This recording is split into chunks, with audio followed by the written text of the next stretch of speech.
میرے نبی نے فرمایا مجلس میں بیٹھے ہوئے مسجد میں، کہا کہ یہ جو دروازہ ہے نا اس سے ایک جنتی آنے والا ہے۔ تو لوگوں نے دیکھا ایک مدینے کے مقامی آدمی ذرا بوڑھے، وہ مسجد میں اندر آئے، داڑھی میں وضو کا پانی، ہاتھ میں جوتا، نماز میں شریک ہو گئے۔ اگلے دن آپ کی محفل تھی تو آپ نے فرمایا یہ جو سامنے دروازہ ہے اس سے ایک جنتی آ رہا ہے۔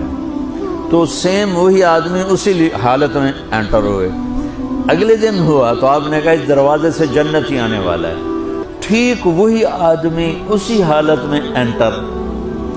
اس مجمع میں ایک صحابی بیٹھے ہیں، ان کا نام ہے عبداللہ بن عمر۔ یہ 1,24,000 صحابہ میں ان کی ایک اسپیشلٹی ہے کہ یہ سب سے زیادہ عبادت کرتے تھے، سب سے اتنی عبادت کسی نے نہیں کی۔ ساری رات نفل پڑھتے تھے، سارے دن کا روزہ رکھتے تھے، اور دن رات میں ایک قرآن ختم کرتے تھے۔ کوئی ہمارے جیسا اول تو کر نہیں سکتا، کرے گا تو چوتھے دن پاگل ہو جائے گا، دماغ خشک ہو جائے گا، اور انہوں نے نبھا کے دکھایا۔ رات پوری تہجد، دن پورا روزہ، اور رات اور دن میں ایک ختم قرآن۔ اب ان کو خیال آیا کہ یہ بابا جی مجھ سے بھی زیادہ عبادت کرتے ہیں، جو ان کو یوں ڈائریکٹ جنت کی بشارت ملی اور مجھے نہیں ملی، تو میں دیکھتا ہوں یہ کون سی عبادت کرتے ہیں۔ کیا یہ ساری رات سجدے میں پڑے رہتے ہیں، رکوع میں کھڑے رہتے ہیں، قیام میں کھڑے رہتے ہیں، کیا کرتے ہیں؟ تو ان کے پاس پہنچ گئے، چاچا کہ تھوڑا والد صاحب کی ناراضگی ہے، دور رہنا چاہتا ہوں، 2-3 دن ٹھہر جاؤں آپ کے پاس؟ ہاں ہاں ہاں بیٹا آ جاؤ آ جاؤ آ جاؤ۔ اب عشاء کی نماز کے فوراً بعد انہوں نے چادر اوپر لی اور چادر میں یوں سوراخ کیا اور یوں لیٹ کے دیکھنے لگے کہ اب یہ بزرگ کیا کرتے ہیں۔ بزرگ تشریف لائے، سرانے پہ سر رکھا، اللہم بسمک اموت و احیا، سونے کی دعا پڑھی، اور تھوڑی دیر بعد خراٹے آتے۔ وہ بڑے حیران ہوئے، بھئی میرا تو خیال ہے یہ ساری رات سجدہ کرے گا تو رو رو مسلح تر کر دے گا، یہ تو خراٹے چون جاندے نہ ہو جا رہے ہیں۔ اب وہ دیکھ رہے ہیں ابھی اٹھے گا ابھی اٹھے گا ابھی اٹھے گا، پھر انہوں نے کپڑا اتار دیا، ابھی سویا ہوا ہے۔ وہ فجر کی اذان پہ اٹھے اور ان کا دماغ چکر کھا گیا، بھئی اے کی بڑی تہجد دے 2 نفل بھی نہیں تو جنت دی بشارت 3 دن کٹھی۔ انہوں نے کہا کل دیکھوں گا، کل شاید کچھ اور کریں۔ اگلے دن آئے، پھر اسی طرح یوں کر کے لیٹ گئے، اور بزرگوں نے بھی یوں کی، اور بسمک اموت و احیا، اور پورا کمرہ خراٹے نال۔ وہ پھر پریشان، یہ کب اٹھے گا کب اٹھے گا؟ فجر کی اذان پہ اٹھے تو اور ان کی حیرت بڑھ گئی، کہنے والا سچا، اس کے بات کو تو چیلنج ہو نہیں سکتا، وہ محمد مصطفیٰ ہیں، لیکن یہ چکر کیا ہے، یہ جنت مل کیسے رہی ہے؟ چلو ایک رات اور صحیح۔ تیسری رات آئے، یہ یوں لیٹے وہ یوں لیٹے، یہ دیکھتے رہے وہ سوتے رہے، حتیٰ کہ فجر کی اذان پہ آنکھ کھلی تو یہ نا پھٹ پڑے، کہنے لگے چاچا بات بتاؤں؟ کہنے کیا؟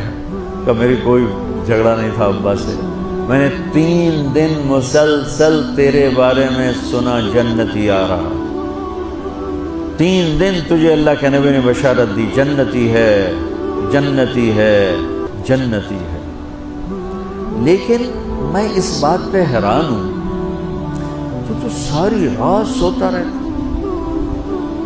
اس زمانے میں منافق بھی تہجد نہیں چھوڑتے تھے، فرض نماز تو فرض نماز ہے، منافق بھی تہجد نہیں چھوڑتے تھے۔ تو کہنے لگے کیا کرتے ہو؟ ساری رات تو سوتے گزار دیتے، کیا کرتے ہو؟ کہنے لگے بھتیجے جو تو نے دیکھا ہے یہی کرتا ہوں۔ اب یہ پریشان ہے کہ اللہ کے نبی کی بات کو تو چیلنج ہو نہیں سکتا، اور جس کو بشارت دی ہے انہوں تے فٹ نظر نہیں آ رہی کہ کیسے تو نفل آج کہ نیک لوگ تہجد نہیں چھوڑتے۔ تو کہنے لگے اچھا چلو اللہ نے ایسا ہی، اللہ کی مرضی، اللہ کے نبی کی مرضی۔ یہ 4 قدم چلے تو آپ سننا، کہا بھتیجے ادھر آؤ، کہا بیٹا ادھر آؤ، آ گئے۔ کہنے لگے اب تمہیں اصلی بات بتاؤں، اب تمہیں اندر کی بات بتاؤں۔ ان کا کیا ہے کیا ہے؟ اب وہ تیار ہو گئے کہ یہ کہیں گے میں 3 دن بیمار تھا اس لیے میں اٹھ نہیں سکا، ورنہ میں تو ساری رات سجدے میں گزارتا ہوں، میں تو ساری رات روتے روتے گزارتا ہوں، تو 3 دن میں بیمار تھا، میرے پیٹ میں درد تھا، میرے سر میں درد تھا، تو میں اٹھ نہیں سکا، ورنہ تو دیکھتا تو حیران ہو جاتا میری رات کیسے ہوتی۔ کہتا ہاں جی جی جی۔ تو کہنے لگے مجھے دیکھو یہاں ہاتھ رکھ رکھا، یہ جو دل ہے نا، دل اس میں دنیا کی کسی انسان کی نفرت نہیں ہے، اور جب اللہ کسی کو کوئی رزق دیتا ہے تو مجھے کبھی حسد نہیں ہوا، مجھے خوشی ہوتی ہے۔ تو ان کی جو باڈی لینگویج تھی نا، حیرت میں ڈوب کے وہ کہتے ہیں ہاں بات ہے سمجھ آ گئی، یہی سے۔ انہوں نے ایسا نہیں کیا، وہ کہنے لگے ہاذا ہوا، اچھلے اپنی جگہ سے، ہاذا ہوا، یہ چاچا اب سمجھ میں آ گیا، سمجھ میں آ گیا، یہی ہے جو آپ کا سینہ اللہ نے پاک کر دیا ہے، اس پر آپ کو جنت ملی ہے۔ یہ صرف تہجد نفلاں تین سوکھی نہیں لبدی، یہ جو آپ کا سینہ پاک ہے۔ اب پہلی حدیث کے ساتھ جوڑو، میرے نبی نے فرمایا میرے بیٹے انس، میری ایک عظیم الشان سنت ہے کہ اپنے دل کو دنیا کے انسانوں سے، میرے بچوں سنو، یہ نہیں فرمایا مسلمانوں سے دل صاف رکھ، فرمایا پوری دنیا کے انسانوں سے دل صاف رکھو۔